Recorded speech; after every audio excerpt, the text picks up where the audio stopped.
Let's talk about the Force, baby. Let's talk about you and me. So a few months ago, I did a long-ass Twitter thread on the Force. I kind of broke down what it's capable of, what it can do, and just kind of talked about it as a whole. 21 tweets, though, however, was not enough, so here I am to talk even more about the Force. Kind of outlining what I talked about there and more, because there's a lot to talk about. So we gotta start with the definition of the Force, and my favorite is going back to what Yoda says in the original trilogy, which is that life creates it, makes it grow. Its energy surrounds us and binds us. I always felt like that was, the clearest, simplest definition of what the Force is. Obviously, it has grown since then. You've got now this cosmic force, this living force, which aren't super cut and dry as to the differences. We do know that as people die and return to the Force, they tend to go from the living force into the cosmic force, thus feeding the living force again. And we do know that when you are becoming a Force ghost, you are effectively using the living force to preserve your being that you had in life to affect the world around you. You have this cycle, it's very chicken and egg. Does the cosmic force create the living force, or the living force create the cosmic force? Do they create each other? It's just this cycle. And it's very hard to kind of determine where one ends and the other begins. What we do know is that when people are using the Force in the real world, they are using the living force. That is what they are affecting. It's obviously very complicated now because the Force has grown so much. There's so many different writers, so many different iterations. And I'm going to stick to current canon. I'm not going to go into Legends or Extended Universe because that is a lot. So yeah, Force. It's the energy around us. Everything has it. Everything is connected to it. Everything effectively can use it. And you're going to say, no, they can't. You have to have a certain amount of midichlorians in your blood to use it. That's not true. Midichlorians, while they are microscopic beings that are living in everything and have a connection to the Force, it is not entirely clear if they create our connection to the Force. Jedi aren't sure how they work or what they mean. There is a strong correlation between having a high number of them and becoming a Jedi. But there is not a set 100% tell-all thing that says, yes, you test positive for Jedi. That's just not how it works. Basically, they are a thing that some Jedi put stock in, Qui-Gon Jinn, and others kind of, they listen to it. If you get the blood test, they can kind of, guesstimate if that's going to work or not. But it isn't always super clear. Some Jedi don't have super high midichlorian counts, and some do. And the only reason it's a huge deal that Anakin has over 20,000 has more to do with the fact that he's born of the Force, a virgin birth, literally. It was manipulated by Palpatine and created in the womb, and he's born of the Force. But even if he never trained, if he never was found or went on to learn things, he probably just would have been super good at pod racing for the rest of his life, and that's it. He would just have really good instincts all the time. You have an instinctual connection to it, so it will come out at times even if you don't want it to, but you have to flex it and exercise it and learn it and use it to actually be able to use it properly. But there are many uses for the Force. Not everyone's going to be a Jedi or a Sith. And also, not everyone who becomes one of those things has an inherent connection to the Force. I mean, Savage Opress is given his connection to the Force by the Night Sisters. Also, the Night Sisters don't have an inherent connection to the Force. They're using the energy from Dathomir to create the spells and magic that they use. Asajj Ventress has a connection to the Force, which is how she becomes Dooku's apprentice. But not all Night Sisters actually have, the ability to become a Jedi. They just have the ability to use the magic on their planet. And they can only use it when on their planet or with objects from their planet. So they establish and awaken that connection in Savage Opress so that he can use it everywhere, but at the end of the day, he's still connected to the magic of Dathomir. But going back to there are many uses for it, not everybody becomes a Jedi, not everybody becomes a Sith. I mean, Night Sisters, prime example, Mira Luca. The Mira Luca are literally born with no eyes.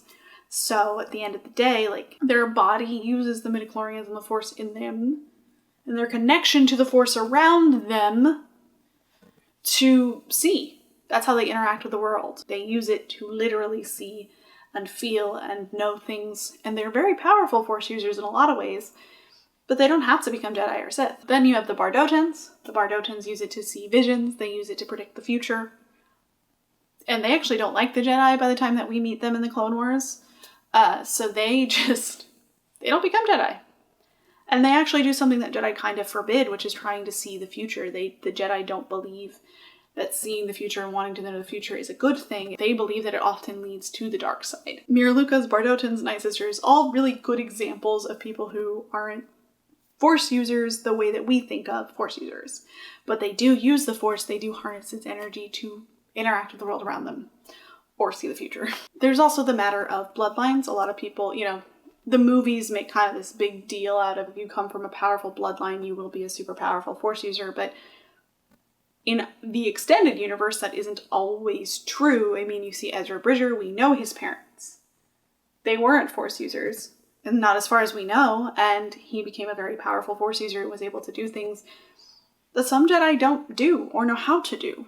His connection with animals is very, very powerful. It's very, very strong, but we don't need to know that he has a super high midichlorian count or that he's from some dramatic line of Force users. He just is powerful. Most Jedi aren't born to Jedi because most Jedi aren't allowed to have kids.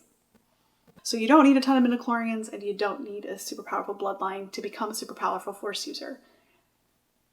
Now, on to my next point, which is you don't have to be a Force user to use the Force, technically. You're gonna be like, what? What are you talking about? Well, the Force is in everything. Everyone can connect to it in some way or another.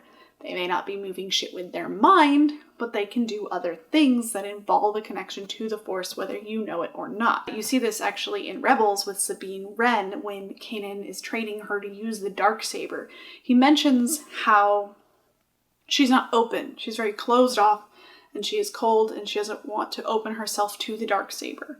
It's not that she can't use the Force, it's not that she's not a Jedi, it's just that she is not open to connecting to the Force. And you're gonna be like, wait, the Darksaber takes the Force? Yes, all sabers, because you have to be able to harness the power of the Kyber crystal, take using the Force to some extent, which is why a lot of non-Force users will not use a lightsaber. You have to bend the Kyber crystal to your will in a lot of ways, which is why they tend to choose their Jedi. They're primarily light side, so when a dark side person is using it, they are hurting it and making it bleed. There's a whole other video on Kyber crystals. But yes, she has to connect with the energy that she has in her to the energy that's in the Darksaber to be able to use it, to bond with it, to make it work properly. It's heavier than I thought. Energy constantly flows through the crystal. You're not fighting with a simple blade as much as you are directing a current of power. Your thoughts, your actions, they become energy. They flow through the crystal as well and become a part of the blade. You can tap into the Force in yourself and around you if you learn. You just won't be able to do it to the same extent that a Jedi will or a Sith will. I guess even a Mirluka or a Bardotan or anyone who's more inherently connected to the Force. But there are still a lot of things you can do. You can use it to sense your surroundings. You can use it to feel yourself, calm yourself in battle. There are things you can do with the Force as a non-Force user. It isn't I hit the midichlorian Jedi jackpot. Just not how it works. The Jedi and the Sith have a very limited understanding of how the Force works. You talk to Bendu when you meet Bendu in Rebels, and he's saying to Kanan that the Jedi don't understand the Force. Bendu is a being of the Force. He is the balance between the Ashla and the Bogan, the light and the dark. He is the middle. And even he is just you don't know everything about the Force. You don't know everything about how it works. And eventually, we do get to see how powerful he is and how connected to the Force he is, and it's incredible. Holy cow, he's, a literal deus ex machina. Bendu is a big deal. And that is, once he's introduced, is kind of when we start seeing that we don't even understand the full capabilities of the Force. Rebels does that a lot, which is part of why I love it. It kind of gets into this very philosophical side of things that a lot of media doesn't always do. It's something I also loved about Knights of the Old Republic too, and to be honest, something I liked about The Last Jedi. I like getting into this weird philosophical nonsense when it comes to Star Wars, and Bendu really offers that. He is a being of the Force. He is someone who is wise, and he's imparting wisdom to Kanan to help him understand it better, but at the end of the day, he knows way more about the Force than everybody else is gonna know. And then we see that, if you were to take a Jedi holocron or a Sith holocron, which I don't have because I'm not evil, you put them together, they can kind of infinite information and power, and they can answer any question. But once you know the answer, you can't unknow it. To quote Bendu. That's the Force. The Force is doing that. The Force is creating those visions because the Force isn't always cut and dry, and it is kind of nebulous and hard to understand. And what the cosmic Force is capable of is very different than what the living Force is capable of. And then, also, once again, in Rebels, in a very art history-centric episode, might I add. God, I love it so much. I have so many questions about the art of Rebels. And I own 2 versions of the art book. We do eventually see that you can use it to time travel. You can go to any moment throughout the universe. You can go to the future, you can go to the past. You can do anything if you just know where to look and how to connect with it. The Force is so nebulous. It doesn't always make sense. If someone super hates themselves and has not hates themselves, but has a hatred in them and is so connected to the dark side of the Force and has such a desire to live, that hatred will boil up inside of him and allow him to live and eventually find spider legs. That happens. Leia can pull herself through space and survive. Kanan can pull himself through space and survive. The Force isn't capable of just one thing. And I feel like a lot of people get caught up in what it can or can't do. And for the most part, it can do anything. You just have to remember to fit it in the confines of, does it make sense within the living and the cosmic Force? Does it make sense with the idea of what the Force is, which is that this energy that we create all around us that binds us all together. It's as the great Grey Jedi Ahsoka Tano said, just when you think you understand the Force, you find out just how little you actually know.